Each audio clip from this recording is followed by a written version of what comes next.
सामान भी शामिल है। निपुण, मैं आपके पास आऊंगी।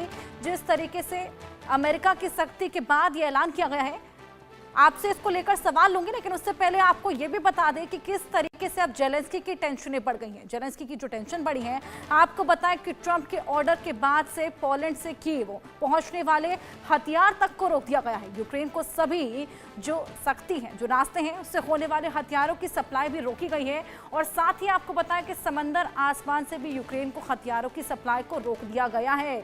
यूक्रेन को सभी रास्तों से, सभी रास्ते जिससे हथियार आते थे वहां से रोक है। समंदर आसमान से भी यूक्रेन को हथियारों की सप्लाई अब रोक दी गई है। और युद्ध में यूक्रेन के लिए अमेरिकी हथियार बहुत निर्णायक साबित हुए हैं, और लेकिन अब फिलहाल इन्हें रोक दिया गया है। साथ ही 2 जनवरी 2025 तक $65 बिलियन की सैन्य मदद की गई थी। टेंशनें लगातार बढ़ती चली जा रही हैं। यूक्रेन को सबसे घातक पैट्रियट सिस्टम अब नहीं देने वाला है अमेरिका, और यूक्रेन को अब NASAMS सिस्टम भी नहीं देने वाला अमेरिका। ये बेहद बड़ी रोक यहाँ पर लगाई गई है। यूक्रेन को एंटी टैंक मिसाइल जेवलिन भी अब नहीं देगा अमेरिका, और यूक्रेन को, अमेरिका को अब हिमार्स भी नहीं मिलने वाला है। सैन्य मदद पूरी तरीके से यहाँ पर रोक दी गई है। निपुण, मैं आपके पास आऊंगी, क्या टेक है आपका इस पूरी खबर को लेकर?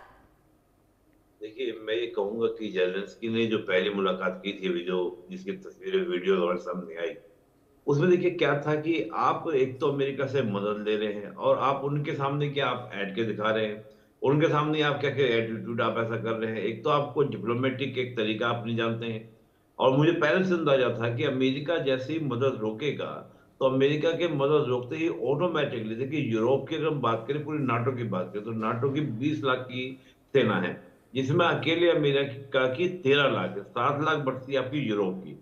तो आप सोचिए, और खुद आप यूरोप में देखेंगे तो यूरोप में करीब आपका 80,000 सोल्जर जो हैं वो अमेरिका के तैनात हैं वहां पर सिक्योरिटी देने के लिए यूरोप की। तो आप जो देश आपके ऊपर पैसा लगा रहे हो, देखिए एक अंतरराष्ट्रीय राजनीति का मैं हमेशा बोलता हूँ साधारण सा नियम है। साधारण सा नियम क्या है? गिव एंड टेक का रिलेशन होता है।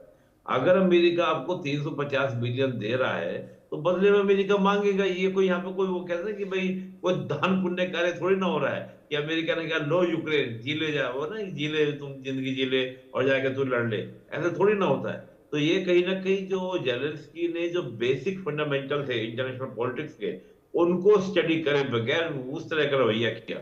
जैसे ही अमेरिका ने टेढ़ा किया, यानी कि अमेरिका ने कहीं ना कहीं वो जो टेंशन क्रिएट की, जैसे वेपन की सप्लाई क्रिएट की, और खुद कहा था डोनाल्ड ट्रंप ने कि तुम जो इतना लंबा ये वॉर लड़ रहे हो, तुम पता है तुम कैसे लड़ पाए इस वॉर को?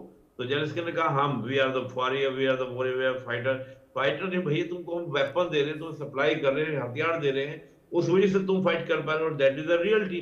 नहीं तो रशिया की अगर हम देखें, तो अगर हम नाटो की बात करते हैं 20 लाख की सेना है, और जब हम बात करते हैं रशिया की, तो रशिया की भी 14 लाख की सेना है।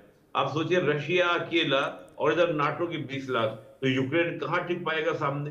तो बात यही थी कि अमेरिका के साथ में बात करने में एक टोन जो था जेलेंस्की सही होना चाहिए था। आज उनको ये बात है ना, लौट कर बुद्धू घर को रहा है। तो अब कहीं ना कहीं अपने पर्सनैलिटी, मुझे लग रहा है, एक बात मैं आपको बताता हूँ, जैसे अमेरिका ने यानी कि एलन मस्क ने और डोनाल्ड ट्रंप ने दोनों ने मिलकर जैसे जस्टिन ट्रूडो से रिजाइन करवाया, अब मुझे ऐसा भी लगता है कि यूक्रेन के अंदर कहीं ना कहीं वो जेलेंस्की को भी रिजाइन करने में क्या करेंगे, मजबूर करेंगे, और उस प्रकार के हालात बना दी जाएंगे कि यूक्रेन खुद, यूक्रेन के जो लोग हैं वो क्या होंगे, जेलेंस्की के खिलाफ खड़े हो जाएंगे। तो मैं समझता हूँ कि अंतर्राष्ट्रीय राजनीति में थोड़ा सा ध्यान रखते हुए, आपको धैर्य रखते हुए बातें करनी चाहिए। आज वो चीजें बदल रही हैं, और मुझे लगता है फ्यूचर में जो पीस है वो बिल्कुल निश्चित रूप से आएगी, और पीस आनी भी चाहिए। कि लंबा समय हो गया वॉर होते हुए, इससे नुकसान सबको है, और अमेरिका को बहुत सारे नुकसान है। देखिए अमेरिका का पूरा फोकस है, मुझे याद है जब पिछला कार्यकाल था, तो एक हेनरी किसिंजर थे, उनकी लास्ट 2 साल पहले डेथ हो गई। इकोनॉमिस्ट ने कहता है जो जियो पॉलिटिक्स है उसका, उनको काफी बड़ा प्लेयर माना जाता है, करीब 100 साल की उनकी एज में उनकी डेथ हुई। उनका कहना ये था कि अमेरिका को चीन और रशिया की दूरी, मतलब जो नजदीकियां हैं उसमें दूरी बढ़ानी चाहिए, और ये अमेरिका की गलती की वजह से क्या हुआ है, चीन और रशिया नजदीक आए हैं। तो अमेरिका की पूरी कोशिश है कि उसका जो प्राइमरी एनिमी है वो चीन है, और चीन की ताकत बढ़ती है रूस के साथ जाकर। तो अगर हम रूस को अलग कर दें, तो कहीं ना कहीं चीन को हम आइसोलेट कर ले जाएंगे और इजिली उसको हैंडल कर लेंगे। तो अमेरिका का एक वो भी इंटरेस्ट है, फिर मिनरल्स को लेकर भी इंटरेस्ट है, और 350 बिलियन जो दिए हैं उनको वापस भी लेना है। तो मैं देखता हूँ कि जेलेंस्की को बात को समझना चाहिए था, लेकिन चलिए खैर, देरी सही, समझिए तो सही। जी अर्षद। बिल्कुल। यूके देवनाग जी, मैं आपके पास आना चाहूंगी। जिस तरीके से ये बड़ा ऐलान